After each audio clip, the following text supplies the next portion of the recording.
কাউকে বিনা কারণে অন্যায়ভাবে আঘাত করলে, কারোর সাথে বেইমানি কিংবা প্রতারণা করলে সাময়িকভাবে আপনি নিঃসন্দেহে ভালো থাকবেন, তবে বেশি দিন ভালো থাকবেন না। জীবনের শেষ দিন পর্যন্ত তো কখনোই নয়। আর ওপারের কথাটা না হয় নাই বা বললাম। আপনার অন্যায়, অত্যাচার, অবিচার, ব্যভিচার, অপকর্ম, প্রতারণা, ঠকানো, বেইমানি, ওয়ারিশ ঠকানো সব কিছু আপনি ভুলে যেতে পারেন। যার সাথে করেছেন সেও হয়তো কোনো দিন ভুলে যেতে পারে, কিন্তু প্রকৃতি কখনোই কোনো কিছু ভুলে না।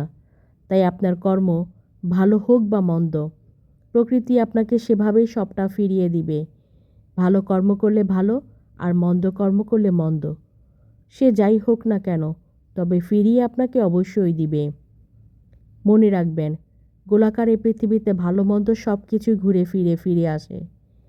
মানুষের হিসাবে ভুল হলেও প্রকৃতির হিসাবে কখনোই ভুল হয় না। প্রকৃতি তার নিজস্বতায় সব কিছুর হিসাব খুব পরিপূর্ণভাবেই রাখে। প্রকৃতি যে হিসাবে বড্ড পাকা, কর্মফল ভোগ না করিয়ে কখনোই কাউকে ছাড়ে না। জানেন তো, ইংরেজিতে রিভেঞ্জ অফ নেচার বলে একটা কথা আছে, বাংলায় যাকে প্রকৃতির প্রতিশোধ বলে।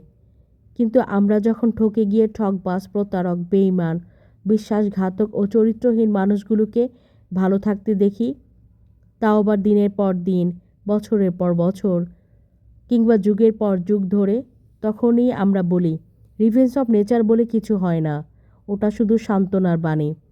কিন্তু না, মোটেও তা ঠিক নয়। ওগুলো আসলে আমাদের আঘাতে আঘাতে ক্ষত বিক্ষত হয়ে যাওয়া অশান্ত মনের শুধু যে অশ্রুকণা।